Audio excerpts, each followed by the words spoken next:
네, 안녕하세요. 주식은 역시 기리기리새 기리십니다. 안녕하세요, 여러분들. 자, 오늘 또 정말 재미있는 소식이 많습니다. 빠르게 보고 마무리 보도록 하겠습니다. 같이 공부하시죠. 렛츠 기! 자, 오늘 밤은 드디어 CPI가 발표가 됩니다. 뭐 몇 시간만 지나면 나오는 결과지만 일부에서는 안 좋을 거다 이런 전망도 내놓고 있다고 하는데요. 특히 CNBC에서는 CPI가 높을 것이라고 예상하며 혹시나 우리 예상보다 CPI가 더 높게 나온다면 연준의 금리 인상 기조를 더 굳게 할 것이라고 전망을 했다고 합니다. 그리고 만약 이런 결과가 나온다면 증시는 또 출렁출렁 할 것을 쉽게 생각을 해볼 수 있겠죠. 하지만 굳이 지금 우리가 머리 아프게 계산할 필요는 없습니다. 오늘 10시 반에 그냥 바로 investing.com에서 확인이 가능하니까 그 부분을 참고하시면 될 것 같습니다. 그리고 혹시나 CPI에서 잘 모르시는 분들을 위해서 살짝만 설명드리자면 CPI는 소비자 물가 지수를 말합니다. 그러니까 그냥 우리가 보통 말하는 장바구니 물가 이런 말이 있죠. 그거랑 비슷하다라고 생각하시면 될 것 같고, 요 녀석이 중요한 이유는 바로 이겁니다. 미국의 CPI, 그러니까 미국의 물가가 예상보다 높게 나오면은 이 물가 우리 요즘 뭐 머리 자르는데 2만원, 파프리카 3개 사는데 거의 뭐 5천원 넘게 만원 가까이 내고, 그 외에도 국밥 한 그릇 먹으려고 해도 9천원까지 올라가는 그런 세상이 살고 있죠. 그런데 이 물가 상승률이 매년 이렇게 나타난다면은 내년에는 이제 국밥 먹으려면 만원, 내후년에는 11,000원 이렇게 올라간다면은 우리의 삶은 팍팍해질 수밖에 없습니다. 그렇기 때문에 전 세계, 특히 연준 같은 경우에는 그 물가 상승률을 잡기 위해서 금리를 올리게 되고, 금리가 또 이렇게 올라가게 되면은 CPI는 잡히는 그 대신에, 그러니까 물가는 잡을 수 있지만 그 와중에 또 경기 침체 걱정, 그거보다 더 앞서 우리 주식이 또 많이 떨어질 수 있는 그러한 걱정이 나올 수 있기 때문에 어떻게 보면은 과도한 금리 인상은 양날의 검이라고도 볼 수 있을 것 같습니다. 어쨌든 CPI에 대해서 정말 간단하게 설명드렸고, 이 CPI가 예상보다 높게 나온다면은 또 금리가 올라가겠구나, 금리가 올라가면은 경기 침체가 오고 우리 주식이 떨어지겠구나, 이렇게 생각하시면 될 것 같습니다. 그리고 그 반대로 CPI가 또 안정된 모습 나타난다면은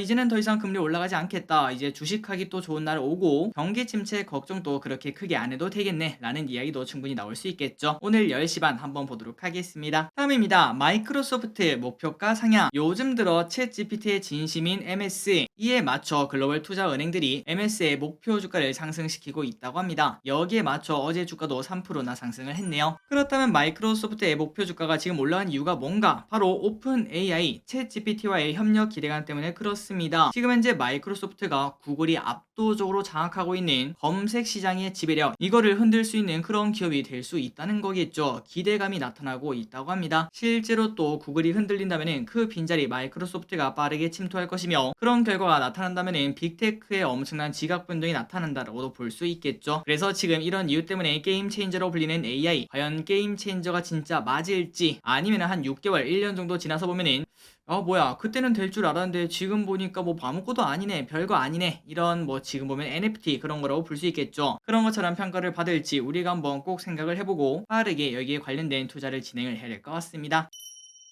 다음입니다. 챗GPT 진짜 수혜주, 우리가 이거 매번 봤었죠. 바로 반도체입니다. 이제 드디어 이런 소식이 연달아 나오고 있고요. 챗GPT가 삼전, SK하이닉스 등 메모리 반도체 기업에도 신사업 창출 기회가 되고 있다고 합니다. 그런데 이걸 보니까 아니 길이, 우리가 지난번에 봤을 때는 그 시스템 반도체, AI 반도체 여기에 관련된 애들이 좋았다잖아. 그런데 이거는 또 다른 이야기네. 이번에는 메모리 반도체가 좋대. 그 이유는 인공지능에게는 당연히 D램이 필요하고, 그리고 그 와중에 고성능 D램이 필요하다고 합니다. 뭐 당연하겠죠. 그리고 지금 전 세계 빅테크 기업들이 여기에 뛰어들고 있기 때문에 이 수요가 폭발적으로 올라갈 것이라고 볼 수 있는데, 여기에 관련된 메모리 반도체의 가장 강력한 나라가 우리나라이기 때문에 그 기대감을 받고 있다는 거겠죠. 그래서 지금까지 D램 시장은 모바일 D램 위주였습니다. 그래서 뭐 성장성이 별로 없을 거다 이런 얘기까지 들었는데, 하지만 이제부터는 고대형 메모리 HBM이 각광을 받는다고 합니다. 방금 전에 봤던 고성능 D램이죠. 참고로 이 D램은 원래 D램 있죠. 그거를 여러 개를 수직으로 연결해서 만든 D램이라고 하는데, 기존보다 처리 속도가 월등히 높아서 인공지능에 쓰이기에 딱 맞는 그러한 특징을 가지고 있다고 합니다. 그걸 바로 고대형 메모리, 혹시나 외우기 힘드시다면 연대형 메모리 말고 고대형 메모리 HBM이라고 외우시면 될 것 같습니다. 어쨌든 여기에 관련된 기업이 오늘 상한가 가는 흐름을 나타냈는데, 과연 다음에도 계속 이어질 수 있을지 보도록 하겠습니다. 다음입니다. 오늘 K칩스법 기대감. 오늘은 K칩스법 통과 기대감으로 반도체가 좋았습니다. 방금 전에 봤던 그 소식과 이 소식 콜라보였다고 볼 수 있겠죠. 혹시나 이 K칩스법이 통과가 되면은 다시 상승 사이클을 기대하고 있는 반도체 산업에 큰 도움이 될 것으로 보인다고 합니다. 그렇다면 K칩스법이 도대체 뭔가? 바로 세금을 깎아주는 이거는 정부의 지원 정책이라고 생각하시면 될 것 같은데요. 투자를 하면은 설비 투자 세액 공제를 해준다는 거, 그리고 이렇게 세액 공제를 받으면은 안 할 투자도 야 이번에 하자라고 말하며 빠르게 투자를 진행을 할 수 있겠죠. 그리고 이거는 우리나라만 하는 게 아니라 이미 다른 나라는 대부분 크게 지원이 들어가고 있는 걸 확인할 수 있는데, 오히려 우리나라는 늦은 걸 확인할 수 있으며 지원이 약한 편이다 이러한 평가도 받고 있다고 합니다. 그렇다면 이게 무조건 통과가 되는가? 다만 아직까지는 여야 합의가 원활하진 않다고 합니다. 야당은 중소기업 지원은 당연히 긍정적이다 라고 말을 하고 있지만 대기업 세제 혜택은 조금은 부정적이다 이런 이야기를 하고 있는데, 참고로 기재위 조세소비는 민주당 7, 국힘 4, 정의당 1이라서 야당의 협조가 적극적으로 필요한 그런 상황이라고 합니다. 자, 정치에 대해서는 잘 모릅니다. 어떤 이해관계가 있고 그런 건 잘 모르지만 그 와중에도 최선의 결과, 최고의 결과 꼭 있었으면 진심으로 좋겠습니다. 다음입니다. 결국 오아시스는 철회가 되었습니다. 소형 IPO는 승승장구인데 결국 대여급은 취소가 되는 모습이 나타났네요. 그런데 여기서 중요한 거는 대형은 안 된다 이게 아니라 대형주일수록 욕심을 좀 크게 가지네 라는 이야기를 해볼 수 있겠죠. 일단 오아시스는 상장 철회를 했으며 원하는 몸값은 한 주당 3만원대였지만 기관은 2만원대를 써냈습니다. 그러니까 기관들이 생각했을 때는 3만원은 한 2년 전에 시장에 돈이 넘칠 때 그때 가치지 어디 양심 없게 지금 그걸 받으려고 하냐 라고 이야기를 한다는 거겠죠. 그나저나 오아시스는 조금 낮춰서 진행을 하려고 했었습니다. 우리가 한번 공부를 했었죠. 하지만 몇몇 재무적 투자자들은 여기에 대해서 동의를 하지 못한다, 우리는 투자한 것보다 더 비싸게 팔고 싶다 이렇게 말하며 동의를 결국 하지 않았다고 합니다. 그래서 결국 이런 것들도 다 욕심 때문이라고 볼 수 있겠죠. 나중에 시장 분위기 좋을 때 더 큰 실적 플러스 그리고 더 큰 매력 이런 것들과 함께 돌아왔으면 좋겠습니다. 그리고 오늘 오아시스 관련주 대표적인 관련주인 지어소프트는 15.8%나 급락하는 모습을 나타냈고, 여기에 대해서 한 가지 코멘트를 하자면은 저기르의 개인적인 생각으로는 오아시스가 어떤 결과가 나왔든 상장을 했든 상장을 안 했든 결국은 하락할 수밖에 없었다고 생각하고 있습니다. 뉴스에 팔아라 이거를 항상 잊지 마시기 바래요. 다음입니다. 갤럭시 2050년까지 친환경으로 요즘은 제품에 새로운 컨셉을 집어넣는 게 중요합니다. 똑같은 상품이라도 이 제품은 친환경 소재로 만들어졌어요, 이 제품은 땡땡땡을 후원합니다 등등, 이 또한 마케팅의 일환이라고 볼 수 있겠죠. 소비자들의 지갑을 열 수 있는 방법입니다. 그래서 삼성전자도 여기에 발맞춰 갤럭시 스마트폰에 탑재되는 플라스틱을 2030년까지 50%, 2050년까지는 완벽한 100%로 플라스틱을 재사용하겠다 이렇게 선언을 했는데, 여기에 쓰이는 재사용 플라스틱은 폐어망, 폐생수통 이런 것들을 말을 한다고 합니다. 그래서 이제 이런 발표를 한 삼성전자는 친환경을 바탕으로 한 지속가능한 일상 비전을 수립했다 이러한 평가를 받는다고 합니다. 좋은 결과 있었으면 좋겠네요. 다음입니다. 요즘 일본에서는 이게 없어서 못 팔 정도라고 합니다. 개인적으로 저도 한번 꼭 먹어보고 싶은데 그건 바로 야끼소바 불닭볶음면이라고 하네요. 한번 내용을 보도록 하겠습니다. 자, 삼양식품에서 해외 시장에 진출하며 현지화된 제품 개발을 통해 브랜드를 강화하려는 움직임을 보여주고 있습니다. 그래서 우리가 알고 있는 이 불닭볶음면을 각 나라의 특성에 맞는 그런 맛으로 개발을 했다고 하는데, 미국에서는 타파티오 라면 콘 불닭볶음면을 출시하고 멕시코 고추를 활용한 하바네로 불닭볶음면을 출시를 했다고 합니다. 확실히 미국 스타일이라고 볼 수 있겠네요. 그리고 중국에서는 마라 불닭볶음면, 말레이시아에서는 커리 불닭볶음면을 출시를 했고, 이번에는 일본 시장을 겨냥해 야끼소바 불닭볶음면을 출시를 했다고 합니다. 그리고 이게 또 선풍적인 인기를 끌고 있다고 하는데, 출시 2주 만에 초도 물량인 20만 개가 전부 다 완판되면서 큰 인기를 끌고 있으며, 새콤 짭짤하면서 매콤 달 이게 도대체 무슨 표현인지 모르겠지만 어쨌든 이런 맛인 걸 확인할 수 있다고 합니다. 한국에는 없어 오히려 한국인 관광객들이 가면은 이 야끼소바 불닭볶음면을 사오는 게 무조건적인 필수가 되고 있다고 합니다. 어쨌든 K푸드 이런 식으로 쭉쭉 성장했으면 진심으로 좋겠네요. 다음입니다. 밀키스도 제로. 자, 예전부터 기대감이 매우 컸습니다. 솔직히 밀키스 진짜 맛있죠? 그런데 이것도 드디어 제로가 나온다고 합니다. 자, 제로 열풍에 밀키스도 제로가 나왔습니다. 선발매 1시간 만에 제품은 완판되었으며 정확한 물량은 밝히지 않았으나 기존 밀키스 물량이 칠성몰에서 2달간 판매될 만큼의 물량이었다고 하는데 그게 단 1시간 만에 없어졌다는 소리겠죠. 그런데 우리가 굳이 아쉬워할 필요 없습니다. 밀키스 제로는 이달 중 정식 출시될 예정으로 기존 밀키스 오리지널의 뒤처지지 않을 만큼 유통할 예정이라고 하니까 한번 나오면 꼭 먹어봐야 할 것 같습니다. 다음입니다. 정찰 풍선이 이상한 소문까지.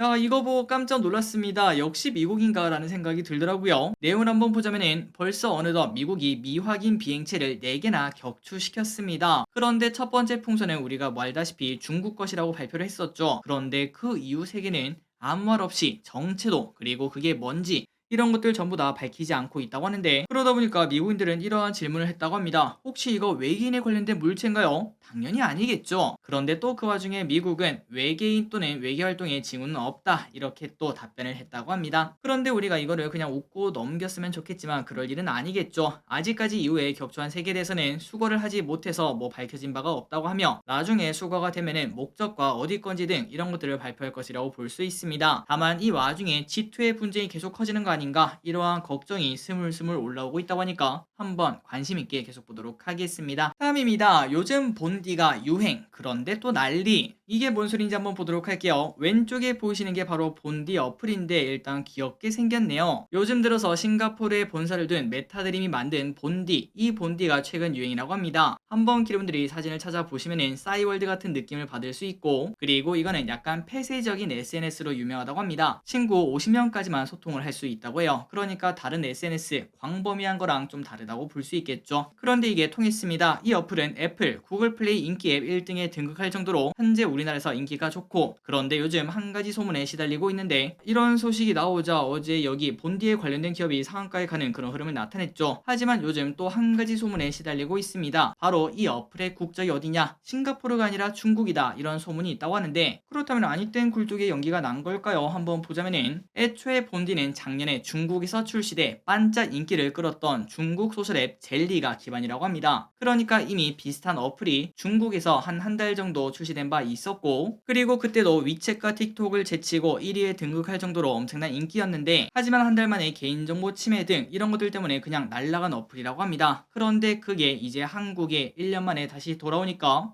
어차피 이거 중국 거 아니냐 이런 얘기가 나온다는 거겠죠. 그래서 지금 일부 소비자들 사이에서는 이거 개인정보 털린다 중국 거 쓰지 마라 이렇게 말을 하고 있지만 개인적으로는 이게 사실이라고 해도 저는 아직도 한 번도 사용해 본 적이 없지만 그래도 요즘 친구 뭔가 이렇게 말하니까 저도 늙은 것 같네요. 어쨌든 요즘 친구들은 그 틱톡을 사용하지 않겠습니까? 그게 중국 건지도 다 알고 있지만 그렇게 사용하고 있는 것처럼 이 친구도 뭐 그게 큰 타격일까라는 이야기는 해볼 수 있겠네요. 그리고 참고로 메타드림은 여기 대해서 해명을 했습니다. 싱가포르에 본사를 둔 독립 IT 기업이다 이렇게 밝혔으며 이용자들의 데이터는 안전하게 보호되니까 너무 걱정하지 말라 이렇게 말한 바도 있다고 합니다. 다음입니다. 임플란트는 좋아요. 임플란트 기업들은 지속적으로 성장할 수밖에 없습니다. 인구 고령화에 맞춰 임플란트는 결국 필수가 될 수밖에 없겠죠. 평생 동안 우리가 한이 가지고 살기는 조금 힘들 것 같습니다. 그리고 이 와중에 이미 이 시장을 꽉 잡고 있는 지금 임플란트 기업들은 계속 좋을 수밖에 없을 것 같습니다. 치과에서 이미 이 기업들을 다 사용을 하고 있기 때문이죠. 그래서 이러한 흐름을 타서인지 최근 들어 오스테 임플란트는 경영권 분쟁으로 크게 상승했으며 덴티움은 그냥 쭉쭉 상승을 하고 있습니다. 다음으로 3등인 디오가 조금은 지지부진한 흐름이 나타났었는데 하지만 오늘 또 경영권 매각 본격화 이런 소식이 나오자 또다시 상승하는 모습을 나타내고 있습니다. 과연 이 세 가지 전부 다 특히 디오 추가적 상승이 가능할지 한번 관심 있게 보도록 할게요.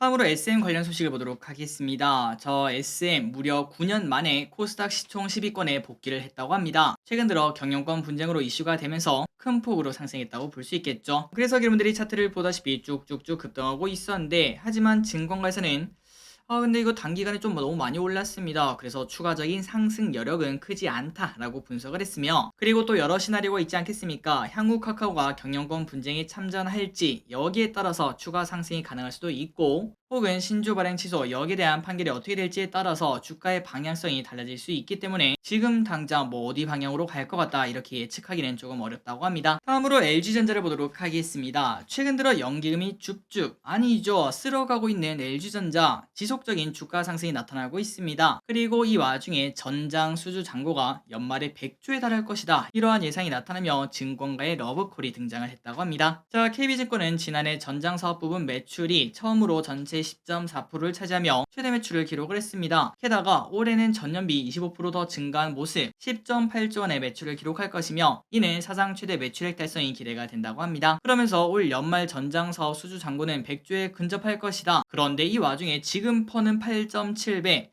이건 너무 저평가 아닌가요? 라는 이야기도 했다고 하네요. 한번 관심있게 어디까지 올라갈지 보도록 하겠습니다. 다음으로 SK바이오팜을 보도록 하겠습니다. 요즘 뭐 바이오 공부하시는 분들은 그렇게 많지 않을 것 같아요. 그런데 오랜만에 바이오 관련 리포트를 보자면은 SK바텀에 대해서 한국투자증권이 올해부터는 실적주가 될 것이라며 기대감만 있는 게 아니라 실적이 찍힐 것이라며 목표가 10만 5천 원을 제시를 했습니다. 자, SK바텀은 지금은 적자 기업입니다. 하지만 올해 4분기부터는 흑자전에 성공할 것이다. 이렇게 한국투자증권은 예측을 했고, 그러면 당연히 주가 반등 나타날 수밖에 없겠죠. 개인 투자자들이 좋아하는 게 아까 말했던 그런 경영권 분쟁 플러스 흑자 전환도 많이 좋아하는 걸 체크할 수 있습니다. 그렇다면 SK바텀은 무엇을 가장 좋아하는가, 어디서 흑자를 내나 봤더니 뇌전증 시장 여기라고 합니다. 여기에는 아직까지 확립된 처방 지침이 없기 때문에 엑스코프리 SK바텀의 치료제죠. 이 판매가 확대될 수 있는 가능성이 분명 있다고 합니다. 과연 앞으로 어떻게 흘러갈지 바이오에 관심이 있다면 공부를 해보시면 좋을 것 같습니다. 마지막 소식입니다. 경기 침체, 배당 줄었다. 어쩔 수 없는 흐름이겠죠. 배당이란 본디 실적을 똑 떼서 아이고 주주님들 열심히 투자하느라 고생 많으셨습니다. 버티시느라 고생 많으셨습니다. 라고 말하며 똑 떼주는 건데, 실적이 낮아지면 배당도 낮아질 수밖에 없습니다. 실제로 시총 100위까지의 기업들의 배당을 조사를 해보니까 배당이 13% 내외 감소를 했다고 하며, 가장 큰 폭으로 줄어든 곳은 주가도 큰 폭으로 하락한 LG생건 반토막 넘게 배당이 줄어들었다고 합니다. 다음으로 크게 줄어든 곳은 포스코홀딩스, 롯데케미칼, 삼성증권, 메리츠금융지주, SK텔레콤, 이러한 기업들이 순서대로 안 좋았다고 하며, 그 반면 가장 큰 폭으로 배당을 늘린 곳이 어딘가 SK이노베이션으로 2배 넘게 증가한 걸 볼 수 있었다고 합니다. 자, 지금은 기업들의 실적이 나빠지고 있는 상황입니다. 하지만 올해 아니면 내년부터는 다시 또 좋아지겠죠. 그렇기 때문에 우리는 지속적으로 공부를 하며 배당주를 투자를 하더라도 지속적으로 배당이 증가할 만한 그런 기업에 투자를 하는 게 좋을 것 같습니다. 그냥 단순히 지금 배당 많이 준다고 투자를 했다가 혹시나 그게 엄청난 사이클 산업이라면은 그 다음에는 배당이 이렇게 반토막 난다는 것도 우리가 확인할 수 있었습니다. 자, 오늘의 공부 여기까지 끝났습니다. 항상 이렇게 같이 공부해서 진심으로 감사합니다. 지금까지 기리셨습니다. 빠이요.